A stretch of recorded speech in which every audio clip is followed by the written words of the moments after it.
They're back! And this time Carol Ann's pesky supernatural friends from the other side are wreaking havoc in the big city. Yep, now the action takes place in Chicago in a high-rise apartment complex. Released in 1988, Poltergeist3 continues the adventures of Carol Ann Freeling, who has been sent to Illinois to stay with her aunt and uncle Bruce and Pat, played by Tom Skerritt and Nancy Allen, along with their daughter Donna, played by a very young Lara Flynn Boyle. Where Carol Ann attends a school for gifted children with amazing abilities, where the school's headmaster, Dr. Seaton, forces her to remember the traumas of her past, which brings back the Beast, aka Reverend Kane, back into her life. Kane is now stuck in a world that surrounds our own, a world of mirrors and reflections, and will stop at nothing to kidnap Carol Ann so she can lead him into the light. Yeah, apparently Kane now wants to go into the light. So it's now up to Carol Ann's confused relatives to stop Kane and save her from the dangers that lurk in the other side.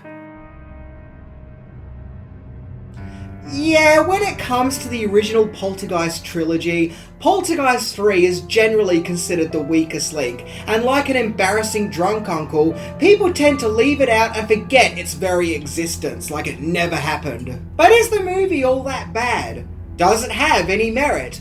Or is the movie actually really that bad it killed the entire franchise? Well, let's see as we conclude the Poltergeist trilogy by looking into 10 things that you may not know about Poltergeist 3 to continue the 2018 Halloween celebrations. And stay tuned till the very end for my twist ending. So, let's check it out.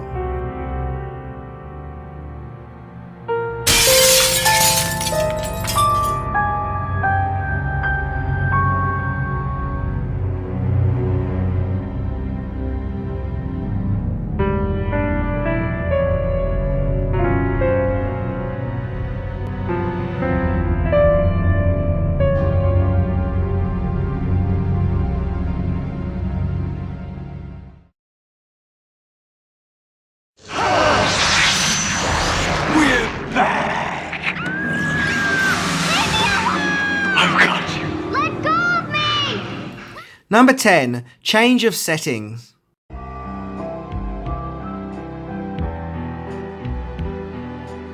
The first two Poltergeist movies had a Californian suburbia setting, taking the traditional ghost story trope out of the creepy haunted mansions and putting it into modernized homes, which was quite revolutionary for its time. However, Poltergeist 3 yet again changes the setting, this time having a ghost story taking place in a skyscraper in a city.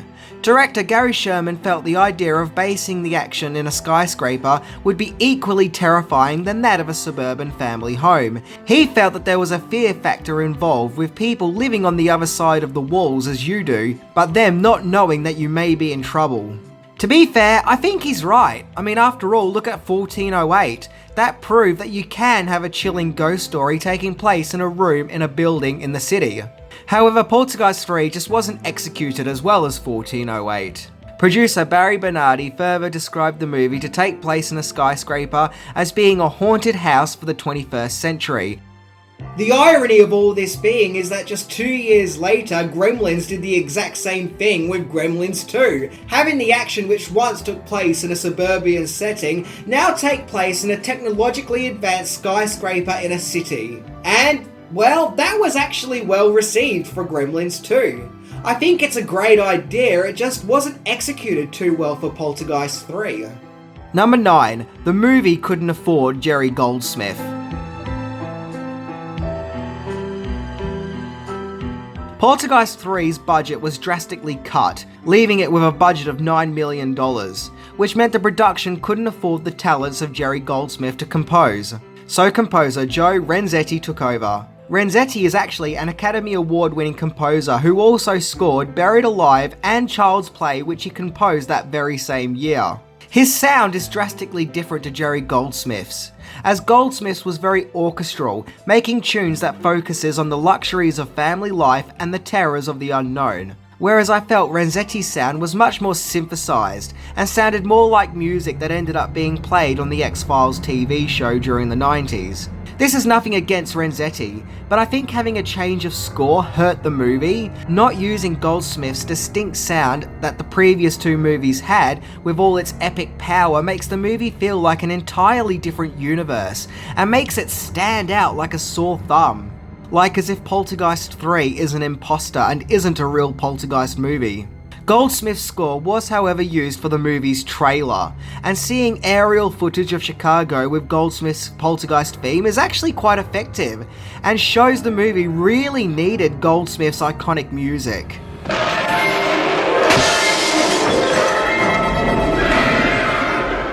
Number 8, only 2 actors from the previous movies returned, although technically there was 3. Yeah, just let me explain.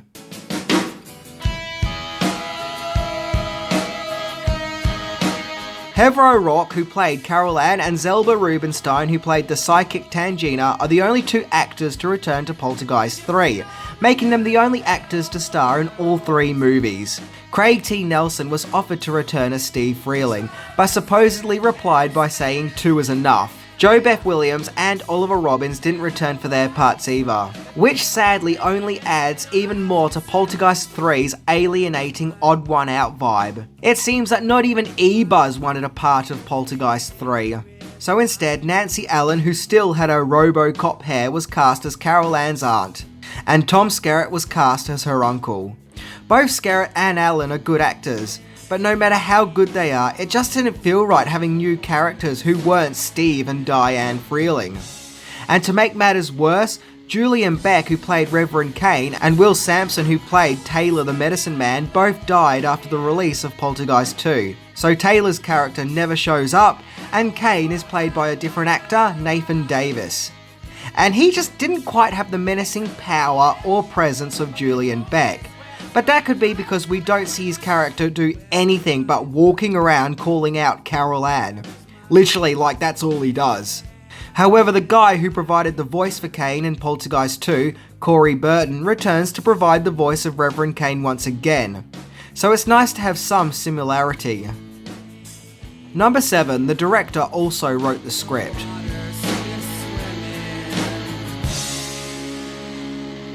I always felt that Poltergeist 2 ends pretty conclusively, as if it's the final of a 2-part story with everything wrapped up. So it's no wonder that Michael Garris and Mark Victor, who wrote the previous 2 movies, didn't return for the 3rd installment, as their tale had already been told.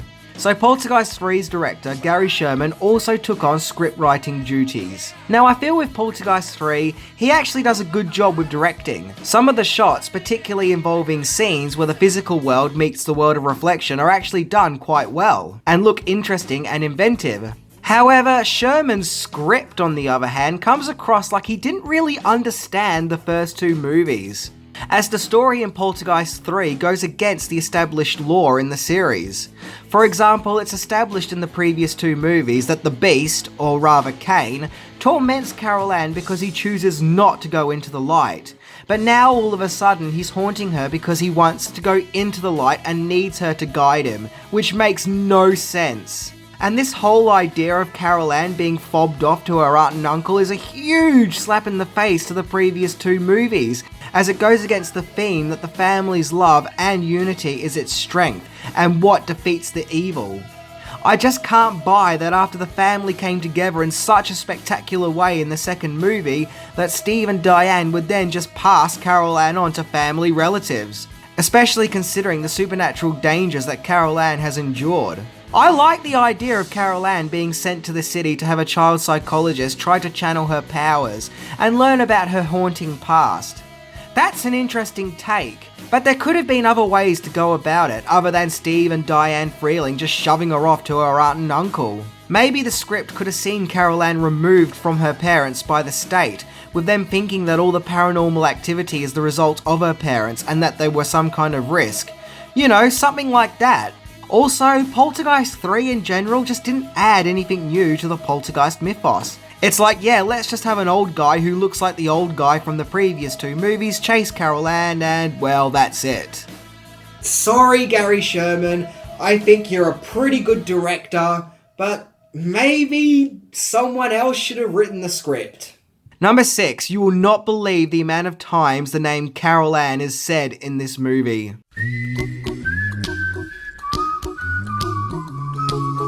The first time I watched Poltergeist 3, afterwards I had a ringing in my ear of hearing people constantly screaming out the name Carol Ann.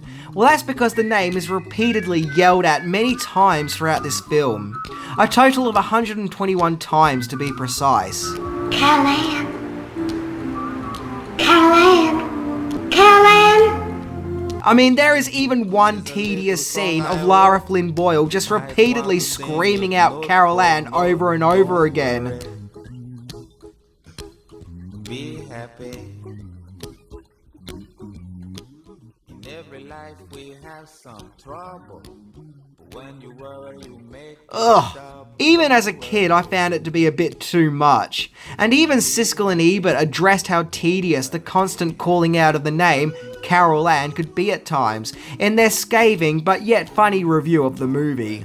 Carol Ann, Bruce, Carol Ann, Bruce. Finally, even the audience was joining in. Carol Ann. I mean, I must have heard the name Carol Ann 1,000 times. Now, I'm disappointed. Number 5, change of special effects technique. Be happy. Don't worry, be happy. Yeah, the movie's restricted budget gets brought up a lot in this episode, because it is a big deal when it comes to Poltergeist 3, as it kind of set the precedent of what Poltergeist 3 would be. The previous 2 movies had groundbreaking special effects that were provided by Industrial Light and Magic, which used many optical effects, blue screen, and miniatures. Well, for Poltergeist 3's smaller budget, it was decided to use live effects performed on stage, which although can often look intriguing and clever, just when compared to the first 2, it just lacks the spectacle. For example, just look at the all-powerful Light of Eternity in Poltergeist 3, and then compare it to how it looked in Part 2. I think the idea of creating a special effects movie using live special effects was ambitious for its time, but it just ended up with special effects that just don't look too special. Still, at least the skeletons that were used this time round weren't real skeletons. Although I must say, the puddle effect looked awesome. I stand by the fact that out of all the scenes in the movie, that's actually the one that really resembles a Poltergeist film the most. So much so the scene was even recycled for the 2015 remake. Yeah, you know that remake that everyone seems to talk about that no one in any way has forgotten about? Yeah, that's awkward. Number 4, the movie didn't perform well.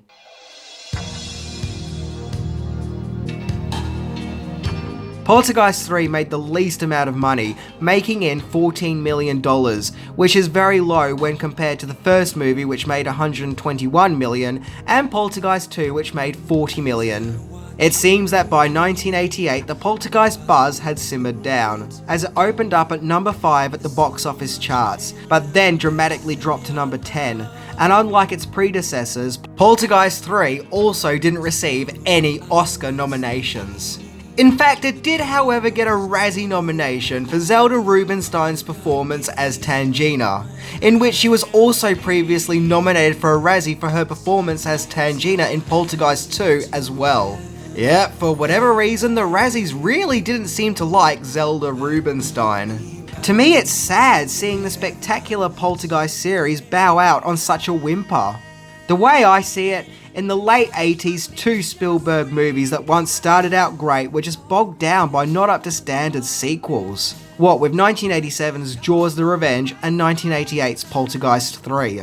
Both series were clearly tired and lost their steam and probably should have ended a lot earlier. Number 3, the movie had a different title in Australia.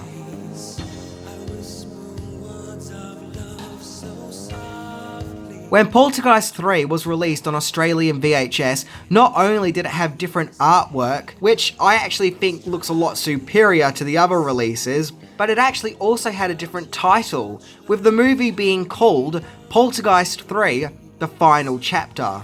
And I can't find any other cases where the movie had the subtitle of The Final Chapter, which is actually quite fitting when you think about it. I wonder if this title change in Australia had something to do with the passing of Heather O'Rourke. In fact, for the longest time, I grew up actually thinking the movie was called Poltergeist 3, The Final Chapter. The movie's box art also featured pictures from a deleted scene where Kane's face is breaking up with a light underneath it, which was actually intended for the unused final scene in the movie. Speaking of Poltergeist 3's home theatre releases, when DVD came out, for the longest time Poltergeist 3 was only available as a DVD double feature with Poltergeist 2. And it's only in recent years that it's finally being recognised as its own thing and given its own DVD release. Number 2, Tragedy Strikes.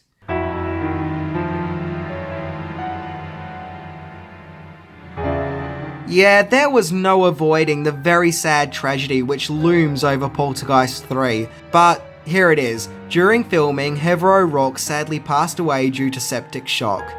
She was a very talented actress who passed away way too soon. Director Gary Sherman wanted to halt the production for a while to take some time out after O'Rourke's passing, but considering all the money that had already been poured into the project, he was asked to finish what he had started as planned. So he soldiered on and finished the movie the best that he could. There was a fear within the production that Poltergeist 3 may be viewed upon as exploiting Heather O'Rourke's death, so as a result over this, actors Tom Skerritt and Nancy Allen were encouraged not to do any interviews regarding the movie after the movie's post-production.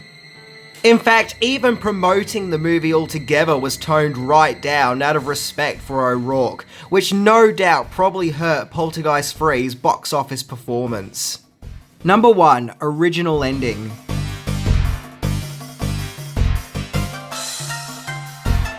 Heather O'Rourke passed before the filming was complete for Poltergeist 3. Not all their scenes had been filmed, and this is probably why the movie feels so disjointed and has plot holes. The biggest setback in terms of filming with Heather O'Rourke was the ending. In the theatrical cut, Poltergeist 3 has a really lackluster ending where Kane yells at the Pat character before Tangina shows up and offers to take him into the light, where the two just literally walk into the light and, well, that's it. Where we then see Nancy Allen holding Heather O'Rourke's stunt double, hence we can't see her face. However, in the original ending, there was going to be more of a showdown battle between Kane and Tangina and Pat. It was going to be more of a spectacle, with more threatening scope and scale. However, O'Rourke passed before filming the end was complete, so most of the ending had to be refilmed, hence the lackluster ending that we all got. Some still images and some cuts from the sequence have surfaced in recent years. And I will admit, it is more action-packed than Tangina and Kane's humble walk into the light. Something that drives people nuts in the original cut is the absence of the character Scott, who was taken into the other side during the movie. Many fans have wondered why he never returned, but if you see some film footage from the original ending, you could see that the character did indeed come back from the other side. Well, I'm guessing they just couldn't get the actor back for the ending's reshoots. So, with all this complaining, Poltergeist 3 is a pretty bad movie, right? Well, no, I actually don't think it's a bad movie at all.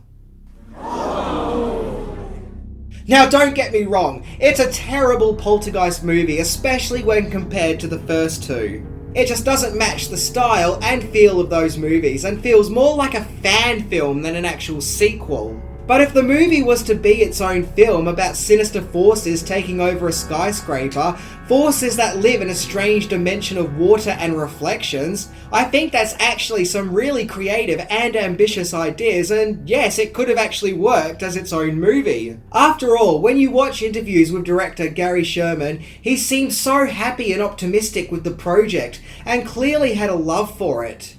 The movie could have been a mind-bending experience about what lurks on the other side of the mirror, but once again it just would have worked better as its own film. So I don't think that Poltergeist 3 is terrible, it's just not a very good sequel that could have been great under different circumstances. Anyway, I'm Minty, and Carol Ann! Carol Ann! Carol Ann! Yeah, that's basically this movie's script. Alright, see ya!